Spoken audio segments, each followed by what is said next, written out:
B'siyata d'shmaya, we're going to learn Shabbos Daf Tzadik Tes, and we're going to start approximately a third from the way down, from the top of the Omud, Shtei Gezuz Torois, Chulei. So the Gemara is going back to the Mishnah on Daf Tzadik Vav Omud Aleph. We learned in the Mishnah that the Chachomim say that if you have two protrusions of Rishus HaYochid on the same side of a Rishus HaRabim, and the Rishus HaRabim is in between these two, and you pass something from one of these Rishus HaYochids to another over Rishus HaRabim, then that is the case where the Chachomim say, Pturim, if you were Zayrek, if you threw it, but if you passed it, then you're going to be Chayev, if they're on the same side.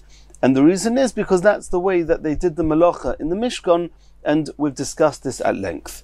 Says the Gemara, Omar Rav Mishum Reb Chia, Agolois, the carriages on which the beams on the boards of the Mishkan were carried, Tachten, underneath them, Ubenem, and between them, because we know there were two carriages that were traveling side by side, V'tziden, and on the side of each carriage, which is the area between the wall of the carriage and the wheels, and the area of the wheels itself. All those are considered Rishus HaRabim. They're considered Rishus HaRabim, and this is something we discussed at length when we learned Daf Tzadik Ches. Omar Abaya. So Abaya is now going to discuss another few details. Bein agolo le'agolo kumloi oirech agolo. Between one carriage and the next, between the end of the wheels of one carriage, that means the end of the outside of the right-hand wheels of the left carriage, and the end of the left-hand wheels of the right-hand carriage, there was a gap of 5 amos in between them. And just to remember that, it's just a simon, there's no halachic value to this comparison, it's just a way of helping us remember it. The 5 amos is the same as the length of these wagons. V'kama oirech agolo, 5 amos, there were 5 amos length of each agolo, and there was 5 amos between them. Asks the Gemara, Lomoli, why do you need the carriages to be 5 amos long? B'dalad upalga sagi. However you're going to put the beams, and we discussed them on Daf Tzadik Ches, whether you put them on the wider side down, and then you had 3 piles of 1.5 amos each, or whether you put them on the narrow side down, and then you had 4 piles of 1 amma each. Either way, Daled upalga sagi, 4.5 amos would have been enough to hold the beams. Why do you need to have 5 amos? Says the Gemara, because you cannot have the piles of these boards being too close to each other. It's not possible to pile the 12 boards and have them right next to each other. They will ruin each other. They won't be standing straight. You have to have a little bit of space in between them. Continues the Gemara. Omar Rova, Tzide agolo kemeloi roichav agolo. On the sides of each, on the outer side of each of the wagons, was as an extra space as much as the width of the agolo. How wide was the agolo?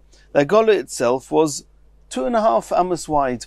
The sides of each wagon, which is the area from the edge of the carriage till the outer edge of the wheels, on the two sides together, also made up 2.5 amos. There was 1.25 amos for the wheels on one side, and 1.25 amos for the wheels on the other side.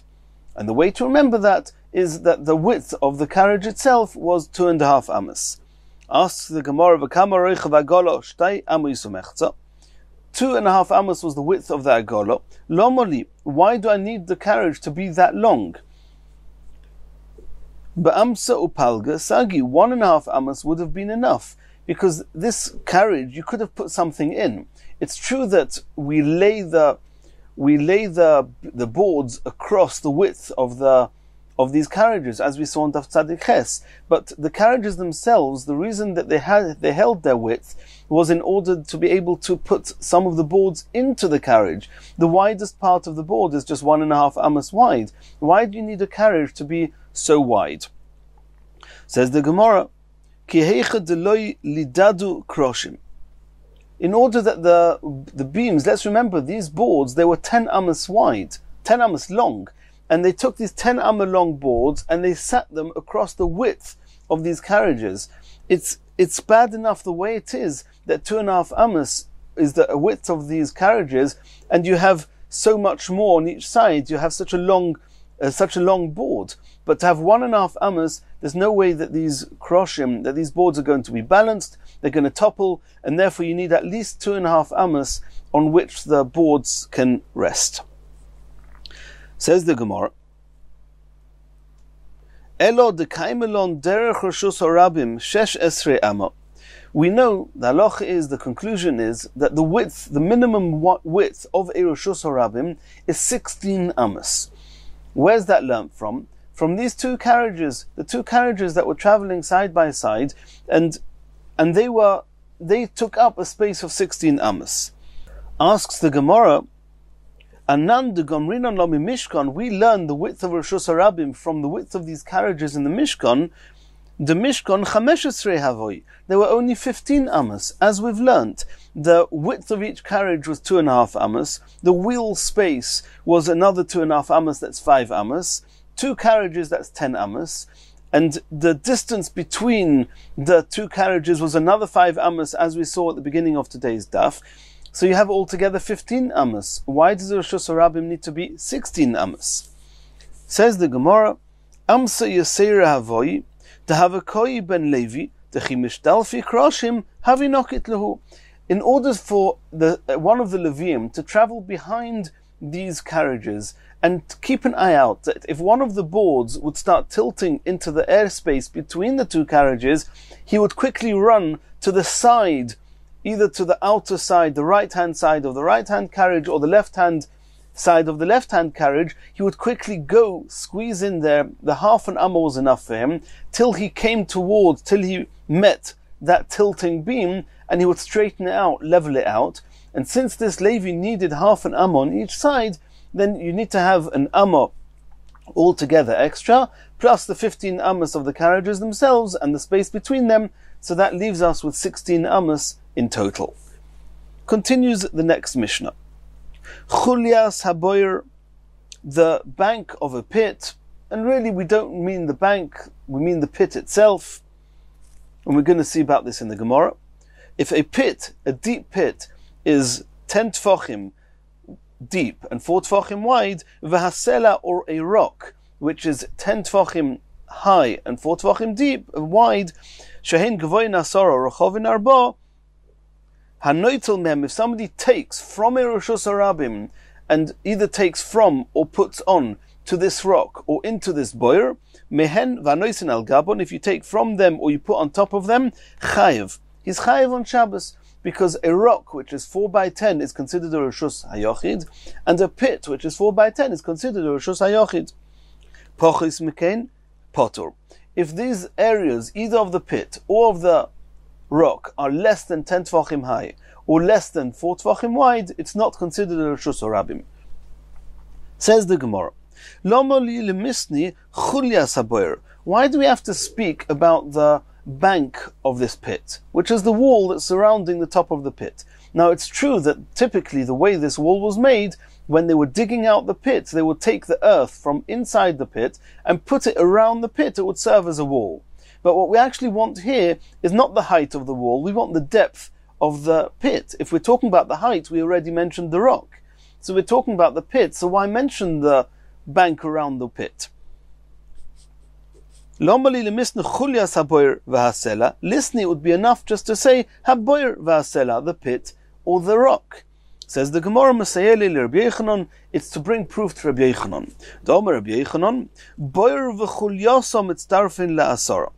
What happens if you have a pit which is 5 tfachim deep, the wall, the bank around it is 5 tfachim high?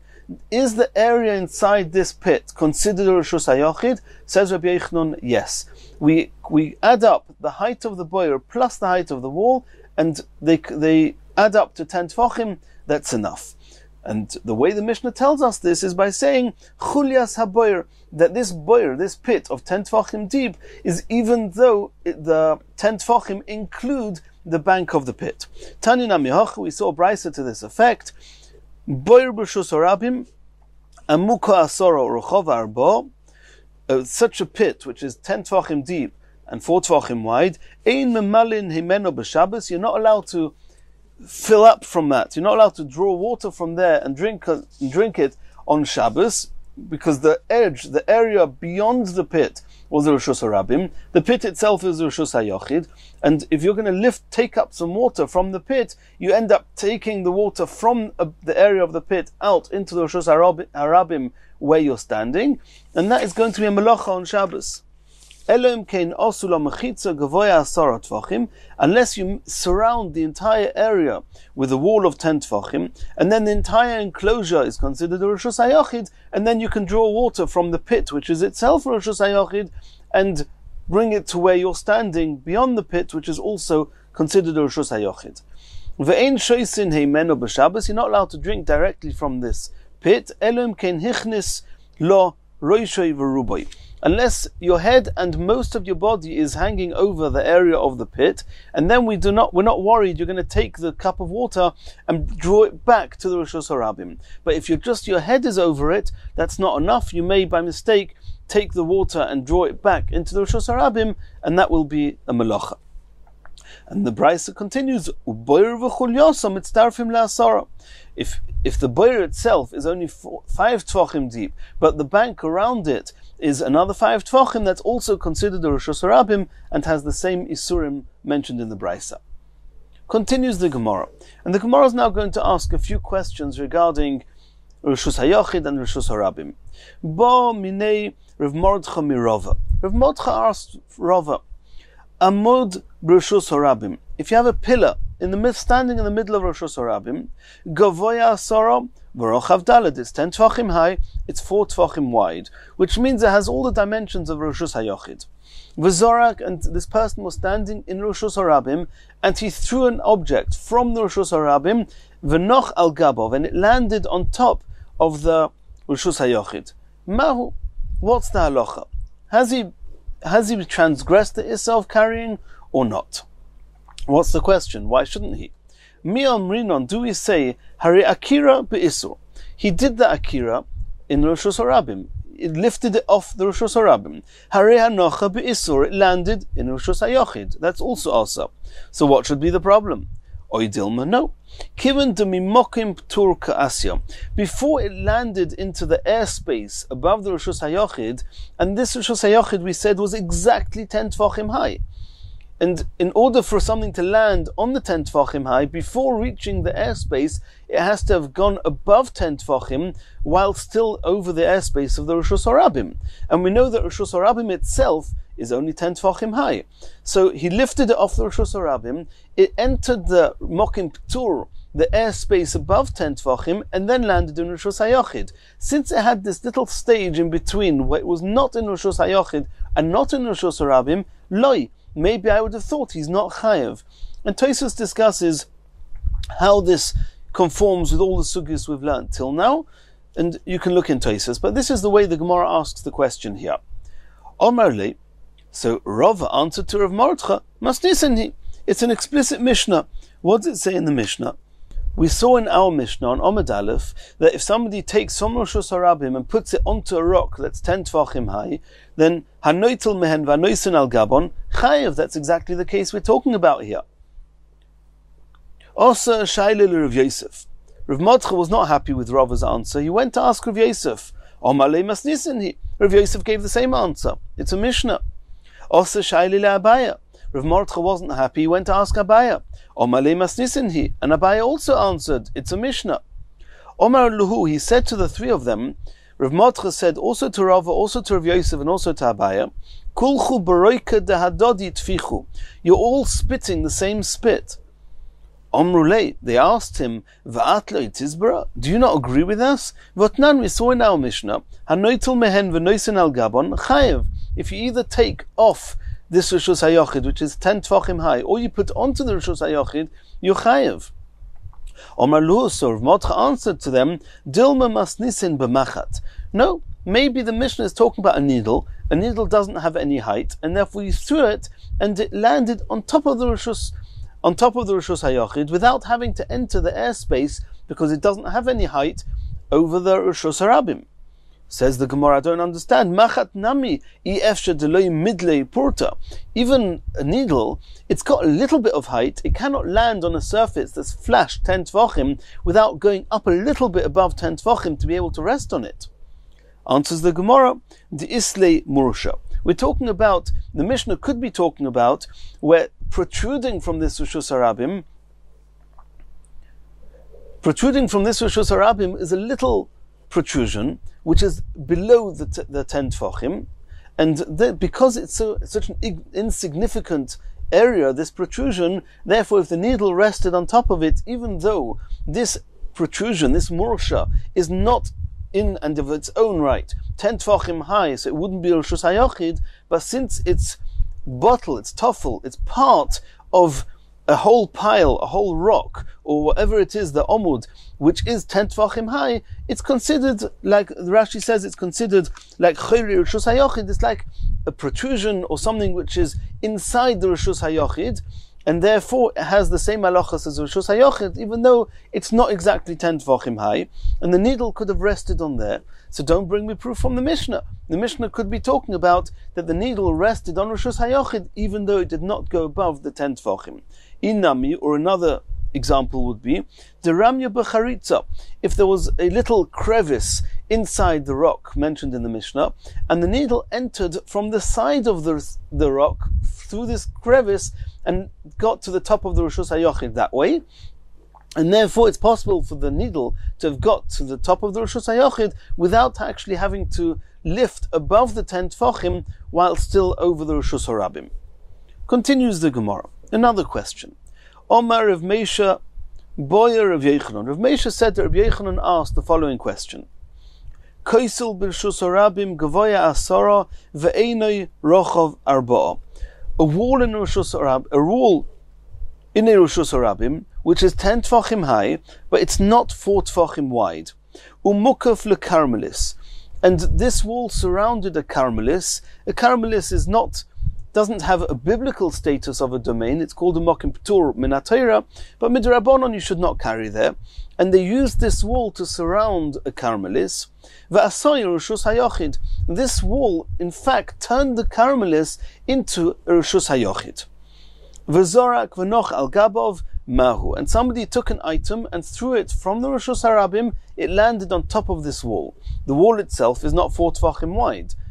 However, the area which is included in this wall has become Rishus HaYochid. So do we say the top of the wall is considered Rishus HaYochid or not?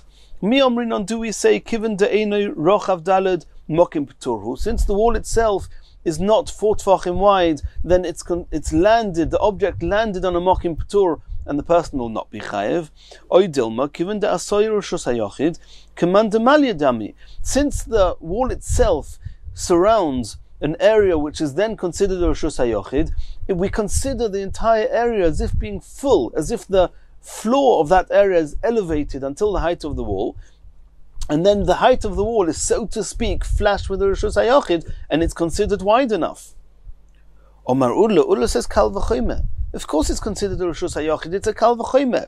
La'achirim oisa mechitza, la'atzmai lo kol shkein. If this wall can turn a karmelis into a Rishus HaYochid, of course it can be considered a Rishus HaYochid for itself, and therefore the top of it is considered a Rishus HaYochid.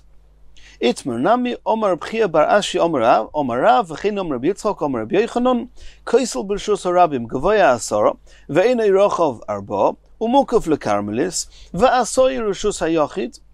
And this wall turned the karmelis into Rishus HaYochid, exactly the case we're talking about. Hazoyrek v'nochal gabov chayev is going to be chayev. Why? The logic we mentioned before is mentioned here explicitly. If this wall can make the area inside it a Rishus HaYochid, of course itself is considered a Rishus HaYochid. Continues the Gemara, another question. Boyer Rabbi Yechanan. And it's important that we remember that it's Rabbi Yechanan asking this question. Boyer Tisha. If you have a pit which is only 9 tfachim deep, it's not considered a Rishus HaYochid. V'okar mimeno chulya. You did an akira from within it. You were digging inside this pit. You dug out with your shovel an extra tefach, and even though before you dug, it was not in Rishus HaYochid, but now, whilst digging, you're turning the boyer into V'shlimo la'asara, you're turning it into a depth of 10 tefachim. Do we say that it's called you did an akira from a boyer of 10 tefachim deep, or do we say no? Since before you did the akira, it was not 10 tefachim deep, it's considered as if you didn't do an akira from Rishus HaYochid.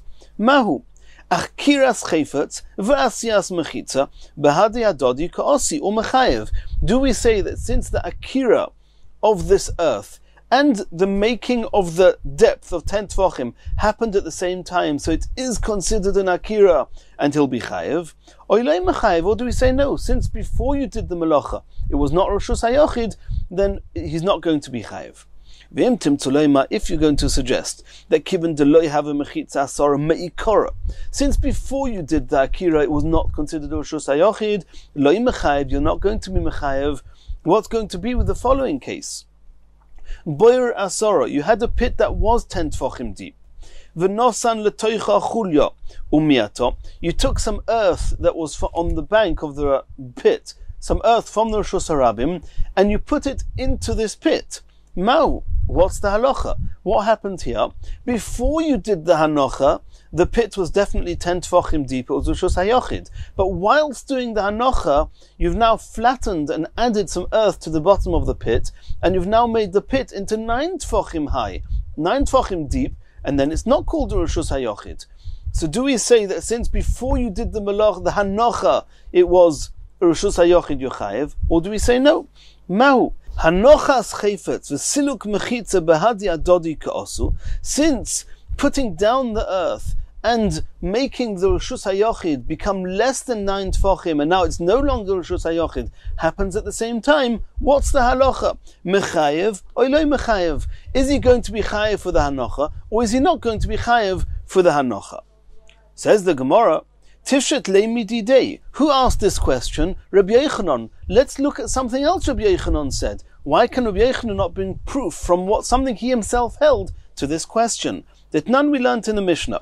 Hazoyreg arba amois bekoisel. If somebody throws something exactly 4 amos, which is the amount, if you throw something into Rishus HaRabim, 4 amos you're chayev.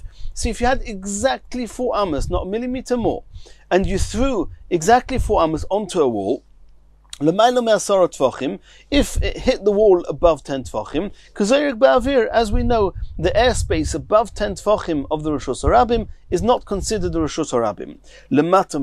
If, however, it was below 10 tefachim off the ground, as if you threw it on the ground, and there's no reason you shouldn't be chayev. If you throw something on the ground of the Rishus HaRabim 4 amos, you're chayev. And the Gemara, when discussing this Mishnah, we asked, when you throw something exactly 4 amos onto a wall, and then it obviously bounces back, then it does the hanocha less than 4 amos from where you started. Why should you be chayev? It was Rabbi Yochanan himself that answered, we're talking about a very sticky, pressed fig, and it actually landed on the wall and stuck on the wall. We're talking about a case where it was exactly 4 amos. When this dvela sticks on the wall, the area now between when he started throwing and the edge, the outer edge of this fig, of this dvela, is now less than 4 amos. It's true that before this dvela landed on the wall, there was 4 amos there, but once it landed, it was less than 4 amos. So it's the same question as we just said now here, that the hanocha is being done, but whilst the hanocha is being done, it's actually minimizing the measure you need in order to be chayev. So why did Rabbi Yochanan not compare the two cases? Says the Gemara, Hosam loy mevatel hocha mevatel. In the case of the dvelo shmeina, this sticky cake of pressed figs, the pressed figs do not become an extension of the wall. Even after it's stuck onto the wall, it's something stuck onto the wall. It doesn't become part of the wall. So we don't consider it as having traveled or landed less than 4 amos. However, over here, where you're filling up a pit with earth, then the earth is there to stay. It's mevatel. It becomes part of the base, the floor of the pit, and therefore the question is in place. Continues the Gemara, another question. Boya Rova, Zorak Daf. If somebody threw a shelf which was 4 tfachim by 4 tfachim large, v'noch al gabe yesedos, there were pins, whatever these yesedos are, these pegs in the Rishus Harabim, they themselves were not Rishus HaYochid, they were not wide enough. They were 10 tfachim high.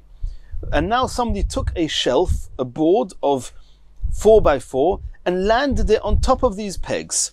Mahu, is he chayiv, is he not chayiv? What's the question? Hanochas chayfetz v'asiyas mechitza behadi adodi ka'osi.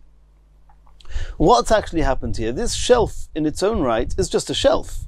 And where did it land in Rishus HaYochid? It landed on some pegs, and the pegs are not Rishus HaYochid. So what we're going to say, that after the shelf lands on the pegs, and the shelf has a depth, a height, and we consider the whole area underneath the shelf as a Rishus HaYochid, but when does that happen? When do we consider this shelf as being the top edge of a virtual Rishus HaYochid under this shelf?